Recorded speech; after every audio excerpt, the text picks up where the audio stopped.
On va partir d'un projet d'envergure pour se focaliser sur une partie de ce projet. Il s'agit de la construction en BIM de la résidence d'étudiants et de jeunes travailleurs à Labège. Et pour cela, j'appelle à nous rejoindre Sandrine Decoux, qui est directrice générale d'Enova Aménagement. Merci de l'accueillir. Florent Dubly, qui est directeur développement du patrimoine et de la vente chez le Altéal, le bailleur. Merci de l'accueillir également. Bonjour. Et enfin, j'appelle Morand Mélé. Bonjour. Je ne vous ai pas encore salué. Bonjour. Qui est chef de projet donc chez OTCE Midi-Pyrénées, qui a accompagné ce projet. Alors, il y a beaucoup de slides.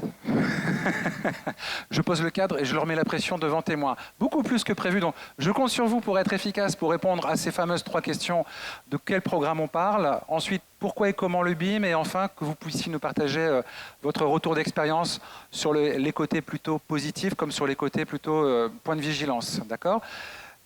Sandrine Decoux, je vous donne la main en premier en tant que directrice de la SPL Enova Aménagement. Donc, présentez-nous rapidement ce qu'est Enova. Oui, pardon, j'ai gardé un micro pour la suite. Présentez-nous rapidement Enova Aménagement, le programme global dans lequel s'inscrit le projet qu'on va présenter, s'il vous plaît. Bonjour à tous, donc, je dirige la SPL Enova Aménagement qui est l'aménageur du SICOVAL, Comité d'agglomération du Sud-Est toulousain, pour lequel nous développons une opération de densification et de renouvellement urbain sur le site de Labège Innopole, que nous qualifions aujourd'hui d'Enova Labège Toulouse. Donc le site est un site majeur situé en première couronne de l'agglomération toulousaine sur une surface de 282 hectares sur lequel il y a un tissu d'acteurs innovants dédiés au numérique qui est déjà très présent. Nous accueillons notamment l'IoT Valley dont la première pierre s'est effectuée la semaine dernière. Nous constatons une croissance à 2 chiffres sur le site dédié à la filière du numérique, notamment en ce qui concerne la création d'emplois. L'opération de densification et de renouvellement urbain s'échelonne jusqu'en 2035. L'opération ambitionne un développement de 490 000 m² de surface de plancher, avec la création de plus de 10 000 emplois, l'accueil de 6 000 étudiants et la création de plus de 40 000 m² de surface de plancher. Prenez des notes, il y a des opportunités d'à peu près dans tous les domaines. Je crois. Donc, dans le cadre de la commercialisation de cette opération, nous avions lancé la discussion sur l'implantation d'une résidence étudiante avec Altéal. Et effectivement, le site du pôle numérique a naturellement été identifié, notamment en ce qui concerne la filière du numérique. Et nous avons commencé à discuter sur l'implantation et la création de cette résidence étudiante autour du BIM. Donc effectivement, le pôle numérique a vocation à développer 95 000 m² de surface de plancher autour du numérique. L'objectif est de développer un écosystème qui va rapprocher des start-upers, des grands comptes, des PME. Mais également de créer un système immobilier, un parcours de l'immobilier qui va permettre le développement des entreprises, de la start-up aux grands comptes. Dans le cadre de ce projet, nous avons 3 piliers, dont notamment le pilier de l'innovation qui est très prépondérant. Nous appelons ça le circuit court de l'innovation et l'objectif est de créer grandeur nature ou de pouvoir travailler avec les porteurs de projets de manière à créer grandeur nature l'innovation de demain. Donc soit au travers des bâtiments, soit sur les espaces publics. Et nous avons travaillé avec Altéal sur le BIM dans le cadre de la résidence étudiante. Voilà. J'ai envie de dire un site dédié donc à l'innovation et au numérique. Vous n'aviez pas le choix.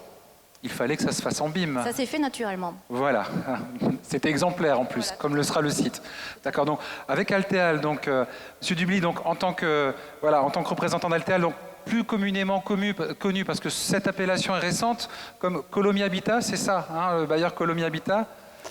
Ouais, Colomi Habitat, effectivement. Alors, comment ça s'est passé? Et finalement, pour vous, c'était quelque chose qui n'était pas forcément non plus mûr, en tout cas en termes de pratique. Effectivement. Alors, juste en deux mots, vu par rapport à ce que vous disiez, effectivement, Altéal, ex-Colomi Habitat, donc bailleur social, donc entreprise sociale pour l'habitat. Voilà, en 2 mots, donc on est implanté sur la région Occitanie. On gère 12 000 logements aujourd'hui, avec un rythme de développement assez important puisqu'on est sur une croissance assez forte et une livraison d'environ 600 logements par an. Donc à notre échelle, c'est quand même relativement important. Juste historiquement, par rapport effectivement à Enova, on est déjà implanté sur site, effectivement avec des logements étudiants, et on avait pour projet, au regard d'une première analyse du site, avec un certain nombre d'acteurs, l'idée aussi, au-delà de la question de logement étudiant, d'intervenir sur les jeunes en formation, ou en tout cas sur les foyers de jeunes travailleurs. Donc là, on va se concentrer sur le programme dont on va vous parler maintenant.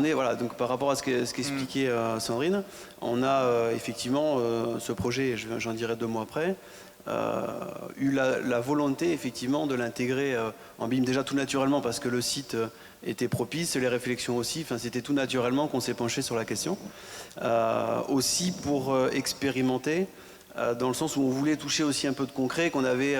Et on a encore un niveau de maturité, je pense, comme beaucoup de maîtres d'ouvrage, relativement faible. Faut pas se le cacher. Important à signaler quand même. C'est-à-dire que souvent, on entend peut-être les acteurs plus modestes, les petites entreprises, etc., se dire moi, par rapport aux grands acteurs, aux maîtres d'ouvrage, je suis pas mûr. Le marché, dans sa globalité, avance et découvre aussi. Dont vous, finalement, voilà, tout à fait. Cette démarche, ce processus. L'idée, c'était de se dire, plutôt que d'avoir une réflexion peut-être un peu théorique, on voulait toucher un peu aussi la matière et passer par une expérimentation très pratique, parce qu'on sait très bien que l'enjeu principal pour nous, ça va être aussi de nous réinterroger sur nos pratiques et la manière dont, on en parlera tout à l'heure, dont on va justement, une fois qu'on sera doté in fine de cette maquette, l'utiliser. C'est surtout ça, effectivement, l'enjeu qui est important pour nous. Juste peut-être par rapport à l'opération. Alors on l'a dit, on a fait le choix sur la Belge, donc une centaine de logements, 50 logements étudiants qu'on gérera en direct, 50 logements qui seront gérés par une association, donc un foyer de jeunes travailleurs, et puis du commerce en rez d'immeuble. Juste par rapport à la procédure, c'est un choix qu'on a assumé dès le départ, puisqu'on a dérogé un peu au code des marchés, puisqu'on a lancé une procédure en conception-réalisation qui était restreinte en fait aux lauréats de l'appel à projet national du PUCA sur justement les bonnes pratiques en matière de BIM. Donc en fait, on ne permettait en fait qu'à ces groupements-là la possibilité de répondre parce qu'on avait déjà fléché l'opération en BIM et en conception-réalisation aussi parce qu'on avait le souhait de, j'ai envie de dire que tout le monde se parle de la meilleure des manières possibles au sein d'un groupement avec un mandataire. Donc en l'occurrence, c'est Bordarios qui a remporter Donc une prise de risque sur on y va, on teste, on mène une opération test, mais en même temps des éléments de réassurance et de cadrage quand même par le PUCA BIM notamment. Voilà, tout à fait. Donc les lauréats sont toujours d'ailleurs parce qu'on est en chantier. Vinci, donc Bordarios, avec A+ Architecte et OTCE notamment au niveau du bureau d'études. On a quelques images, je ne sais pas si vous l'avez peut-être vu tout à l'heure. Donc l'opération, elle est composée de deux entités avec un socle commun. Donc c'est vrai que ça s'y prête bien aussi, puis c'est des logements qui sont assez tramés. Donc voilà, on a quelques images qu'on pourra vous donner. Donc avec une entrée commune au milieu et 2 entités séparées sur le locatif classique et le foyer de jeunes travailleurs. Et les commerces qu'on voit. Donc là, on a une vue depuis la future rame de métro. Puisqu'on est face, ce qu'on n'a pas dit, c'est qu'effectivement on est face à une des 3 stations, si je ne me trompe pas, qui sont prévues. Donc voilà, on est juste en face, d'où l'intérêt aussi de l'implantation évidemment sur ce site qui est quand même particulièrement stratégique. Bon, voilà, on a quelques images, une insertion un peu plus lointaine, depuis d'ailleurs le site où a été posée la première pierre, puisque c'est l'IoT là qui s'installe. Non, c'est ouais, c'est ça. Très bien. En 2 mois, après je répondrai à vos questions sur les inconvénients. Alors, Morand Mellet, OTCE donc, a accompagné la démarche BIM de ce projet, maîtrise d'ouvrage, l'aménageur, etc. Donc, est-ce que vous pouvez nous expliquer en quelques mots à la fois comment ce projet a été piloté et nous montrer quelques illustrations qui nous permettent de mieux comprendre le comment?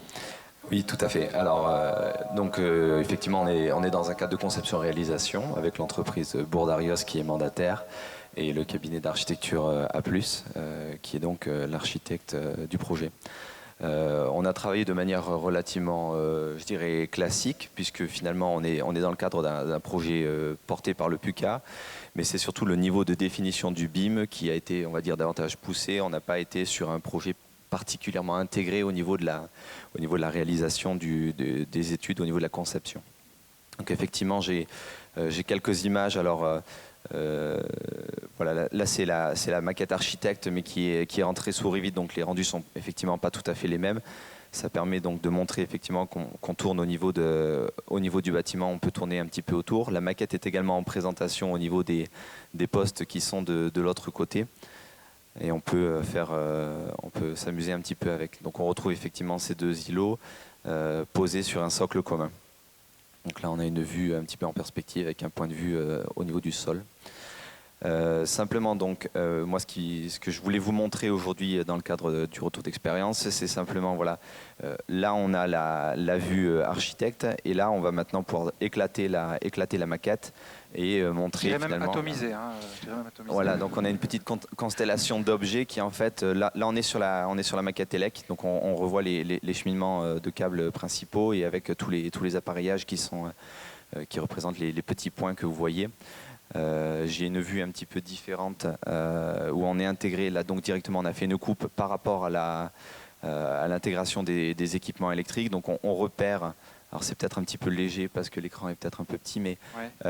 On repère effectivement les interrupteurs qui sont placés à hauteur et qui sont intégrés dans le mobilier, parce qu'on a eu la chance aussi, et là je tiens à souligner le travail de A+, ils ont fait une maquette qui était quand même très approfondie.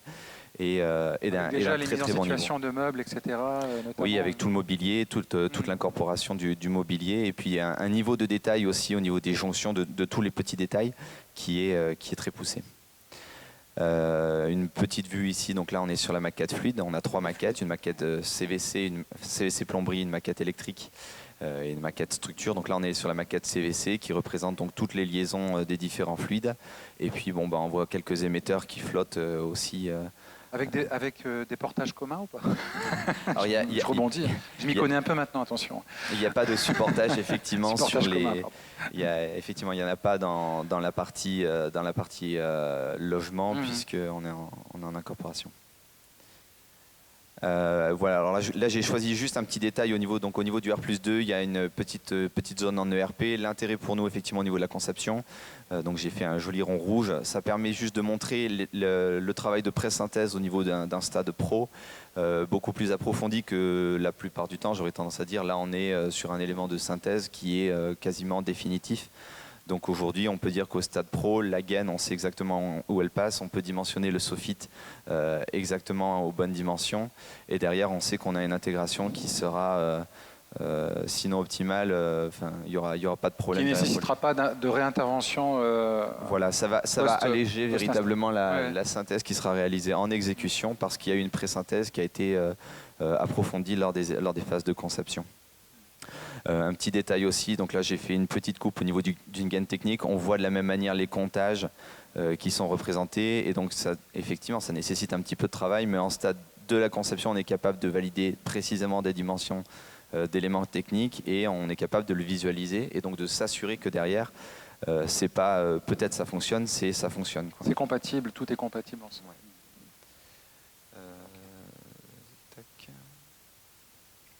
Donc là, c'est juste une vue pour montrer en fait l'interopérabilité justement des différentes maquettes, puisqu'on a 4 maquettes, les 3 nôtres, les 3 maquettes techniques plus la maquette architecte.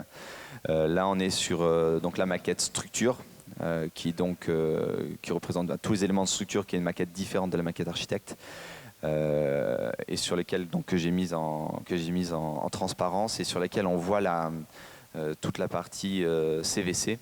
Donc derrière, on a la possibilité de dimensionner les ouvrages comme il le faut, et puis surtout de vérifier que la compatibilité des équipements, elle est totale. Ces outils vous servent dans le pilotage des groupes de travail, des groupes de chantier, etc., systématiquement? Alors aujourd'hui, pour voir un peu comment chaque corps de métier, chaque intervenant va s'appuyer sur ça pour se projeter et appliquer le BIM. Aujourd'hui, la synthèse n'a pas véritablement démarré avec tous les corps d'État sur la partie exécution. Il y a certains éléments qui ont été repris. Alors d'ailleurs, je ne sais pas s'il y a Benjamin Méric de Vinci, mais qui qui lui actuellement mène le projet. Là, on parle pour le moment d'une synthèse qui est au stade vraiment étude et qui va très très loin. Donc en fait, aujourd'hui, les premiers échanges qu'on a avec les entreprises, c'est qu'il y a très peu de remise en cause des éléments de conception par rapport à des incapacités techniques ou des éventuels clashs, ce qui sont quand même des choses qui peuvent arriver à des stades de pro, entre guillemets, sans le BIM. Alors là c'est un petit radar. Petit, hein. Il est peut-être pas forcément très lisible. L'intérêt, j'en dis juste un mot, c'est par rapport justement au BIMmetrics, qui est la démarche qui est initiée par le PUCA, qui est le cadre dans lequel on s'inscrit via Vinci. Et c'est donc différents critères qui ont été renseignés par les différents interlocuteurs du chantier. Donc à chaque intervenant, une couleur bien spécifique. C'est ça, tout à fait. Donc, sans rentrer véritablement dans le détail, l'intérêt du BIM métrique au niveau national est de récupérer de l'information pour pouvoir faire un état des lieux sur l'avancement et l'intégration des différents intervenants dans le BIM et dans la démarche BIM. Donc, sans rentrer dans le détail de ce radar, ce qu'on y voit, c'est qu'effectivement, aujourd'hui, on peut quand même constater que les intervenants sont à des stades de maturité relativement disparates. Et après on y reviendra peut-être un petit peu, mais c'est effectivement la difficulté du BIM, c'est justement d'avoir un minimum d'homogénéité pour pouvoir en tirer vraiment toute la quintessence, et sinon quelque part on peut passer à côté de certains de ces très nombreux avantages. Cette méthode, le BIMmetrics, c'est quelque chose qui vient d'où ? C'est un éditeur qui le fait? C'est vous? Je ne suis pas super bien placé pour y répondre. Parce que pour moi, c'est le PUCA qui met en place la démarche. Et nous, on l'a transcrit en fait via une analyse, une espèce de questionnaire qui a été renseigné en stade conception et qui doit être mis à jour sur la phase étude et sur la phase exécution. Et je crois à la fin de chantier également. Donc là, on voit Altéal, l'architecte A+, OTCE, Vinci, se sont tous positionnés sur le même langage, hein, les mêmes critères de BIM finalement. Je prends des exemples à l'écran parce que ce n'est pas forcément évident pour tout le monde. BIM collaboratif en interne, plus ou moins. BIM en exploitation maintenance, plus ou moins. Évidemment, pour Vinci, positionnement très fort. Mesures d'accompagnement, etc. Donc sur une multitude de critères, une quinzaine environ, hein, si je ne m'abuse, une bonne quinzaine de critères. Chacun a pu se positionner, mesurer sa maturité. Pour ensuite, l'idée c'est quoi? C'est d'entrer dans une démarche de progrès ensuite Je pense que ce genre d'outil est intéressant. Alors déjà pour se rendre compte finalement de ce qu'on vient chercher dans le BIM, c'est-à-dire est-ce que moi qui suis maître d'ouvrage, est-ce que j'ai un intérêt très fort à aller chercher éventuellement davantage de performance en surveillant mieux la conception? Est-ce que c'est véritablement ça, ou est-ce que je dois plus travailler le côté exploitation-maintenance? Est-ce que je dois travailler le côté la contractualisation de mes projets en BIM? Je pense que ça c'est intéressant. Tout le monde n'est pas intéressé par les mêmes sujets. Et puis effectivement ça permet de se poser, de prendre un petit peu de recul et de voir où est-ce qu'on en est par rapport par rapport à nos objectifs, et puis par rapport aux autres, par rapport aux différents intervenants. Et puis ça permet aussi de montrer finalement que même aujourd'hui, avec un niveau de maturité qui est relativement disparate sur ce projet-là, on arrive quand même à faire les projets BIM. Chacun y trouve finalement son compte, et l'idée finalement c'est de progresser les uns avec les autres. On n'est pas tous obligés d'être aussi bons sur chaque critère, c'est la complémentarité qui va compter. Oui, et puis il faut mettre en place les processus pour derrière progresser, chacun en fonction de ses objectifs. Est-ce qu'on peut avancer sur les éléments on arrive, alors j'ai intégré sur la même slide les éléments d'avantage, difficulté, mais également les points de vigilance que vous nous avez transmis pour Altéal, Monsieur Dubly.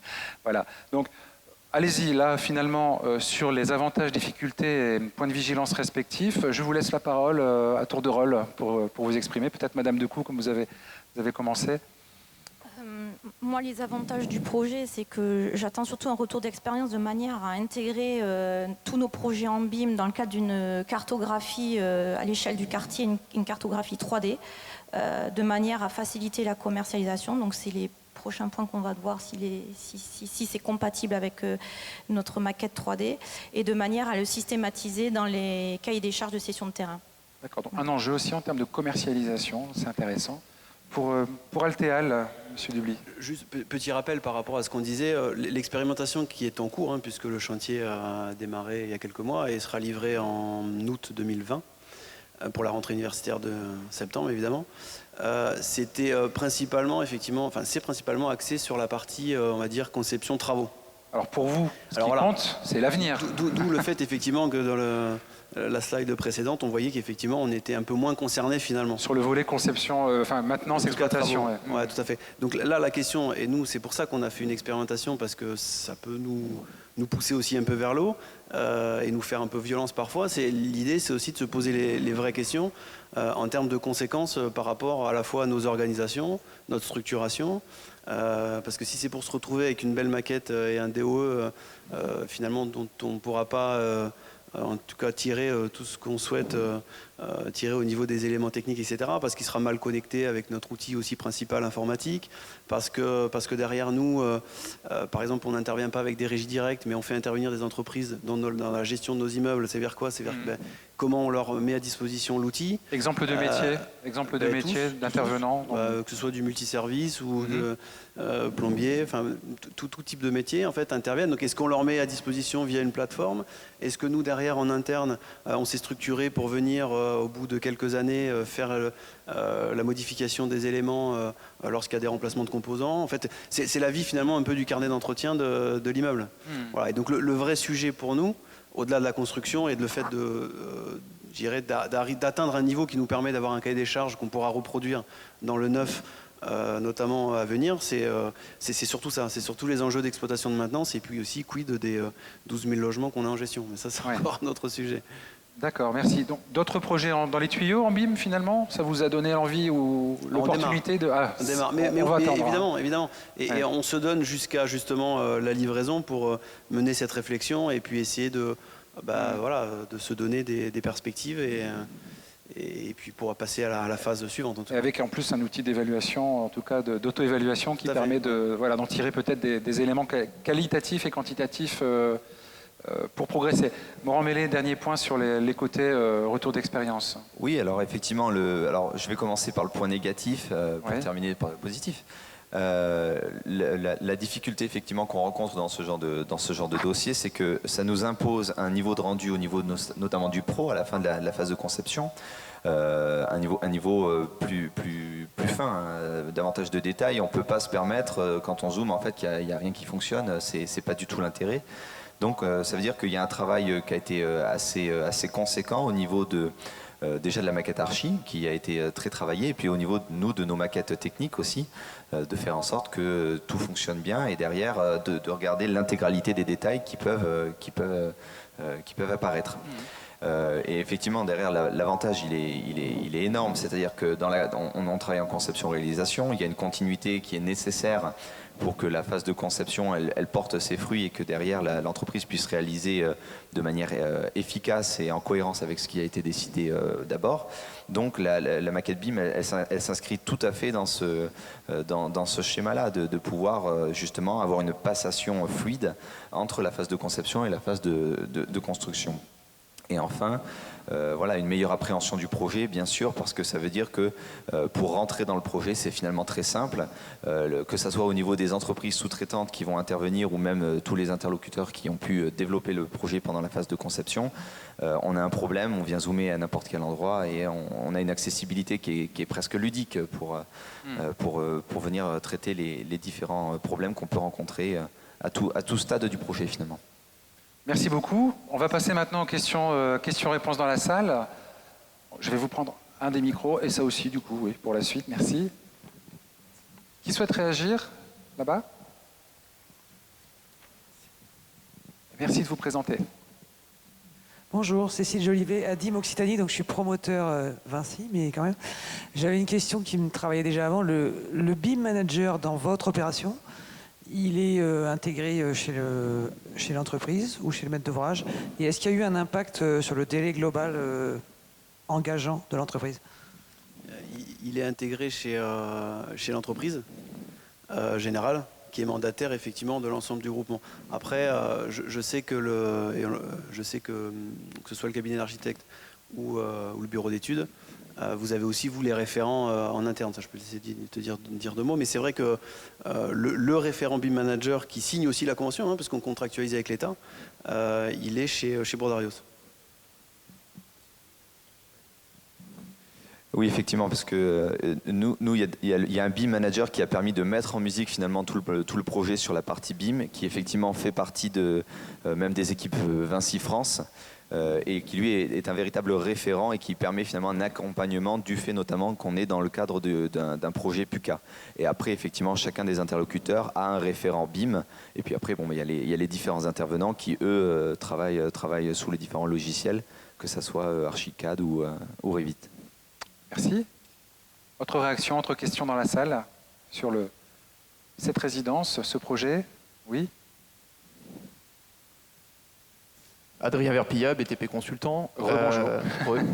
Je voulais savoir, est-ce que le fait d'avoir un niveau de pro justement aussi détaillé, c'est pas un frein, on va dire, au variantage et puis aux études des entreprises?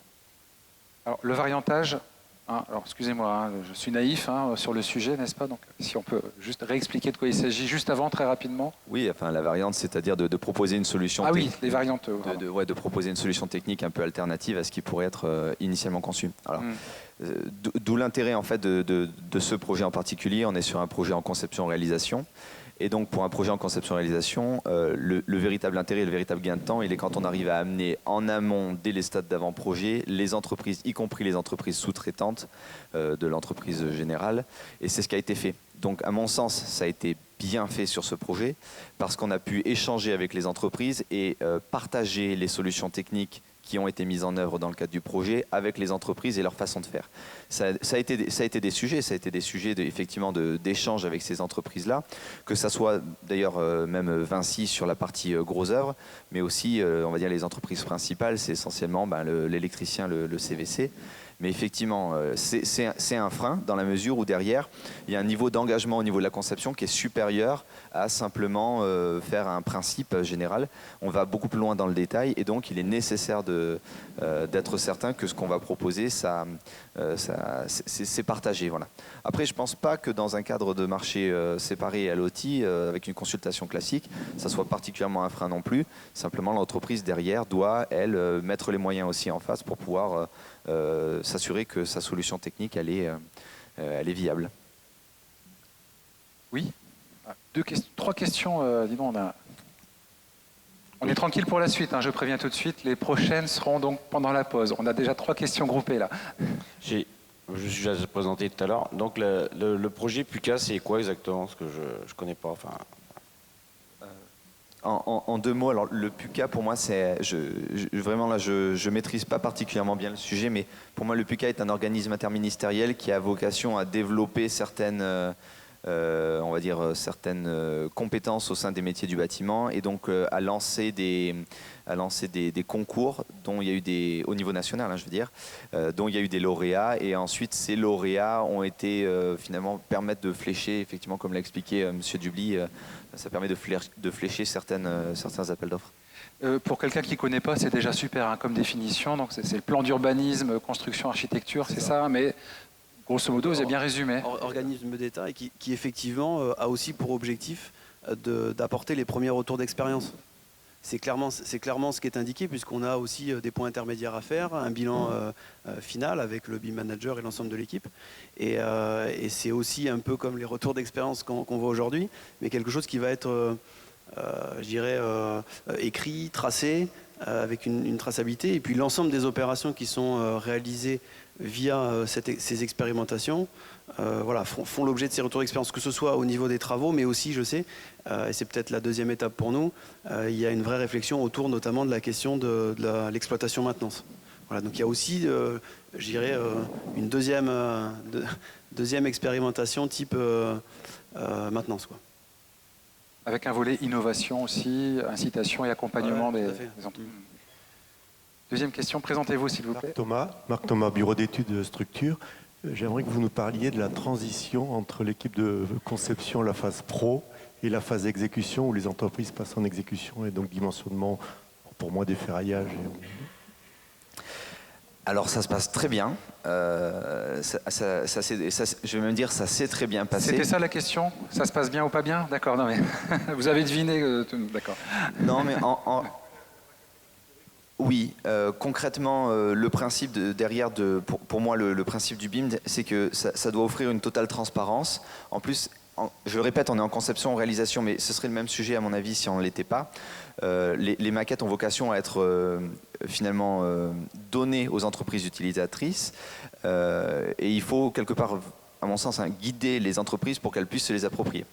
Ça s'est très bien passé. Pourquoi ? Parce que il y a eu très peu d'échanges finalement sur des remises en cause éventuelles des solutions constructives qui ont été proposées dans le cadre du Pro et qu'aujourd'hui les études de structure sont quasiment terminées. Maintenant, pour moi, il faudrait interroger le bureau d'études structure puisqu'il y a un bureau d'études structure qui est intervenu sur la partie exécution. Nous, on a conservé que la mission de Visa, mais on a eu des échanges très très constructifs et eux, à partir de la maquette, et le sujet se pose exactement dans les mêmes termes pour tout ce qui est les lots techniques. Une dernière question. Oui, ça vous suffit comme réponse, c'est bien. Merci. Donc Alain Pisson, du service digital des moyens généraux d'Airbus. Une TPE locale, hein, Airbus. Voilà, oui, tout à fait. Oui. Une petite on se revoit tout à l'heure. Hein. Oui, j'avais une question parce qu'en fait, j'entends parler de beaucoup, effectivement, d'intervenants. Rapprochez bien le micro du J'entends parler de beaucoup d'intervenants au sein de l'interopérabilité, enfin, des métiers différents liés aux maquettes.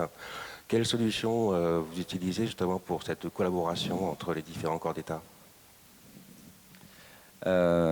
Alors, c'est pour ça tout à l'heure que je disais qu'on n'a pas été dans un processus ultra intégré en termes de conception. On est quand même sur une équipe malgré tout relativement restreinte en termes d'utilisation du BIM, puisqu'on a, on va dire, une entreprise générale, un architecte, un bureau d'études, donc même pour un c'est malgré tout relativement restreint. Après, nous, au TCE, on a toutes les compétences, que ce soit structure, CVC, mais on pourrait on pourrait faire la même chose avec davantage d'intervenants. En fait, donc, il y a une extension, donc l'IFC, que beaucoup connaissent, qui permet l'échange. On récupère les maquettes, finalement, architectes, et on reconstruit nos propres maquettes à partir de ces maquettes-là. Et on vient les intégrer un petit peu comme je l'ai montré, à partir de points d'insertion. On vient, comme sur des calques, finalement, sur AutoCAD en 2D, on vient implémenter et on peut regarder soit une maquette, soit deux, et on peut zoomer aux différents endroits. Après, dans ce cadre dans ce projet-là, on pourrait faire plus, mais on est resté finalement à un mode de communication relativement traditionnel avec simplement l'architecte qui travaille en échange avec nous, et derrière qui fait des points d'arrêt, qui fait des diffusions, et derrière on vient construire les éléments techniques autour. Donc on peut dire qu'on n'a pas été très très intégré en termes de conception, mais ça peut se faire, ça peut également se faire. Ouais. Bien, merci beaucoup Sandrine Decoux, Florent Dubly et Morand Mélé pour votre retour d'expérience.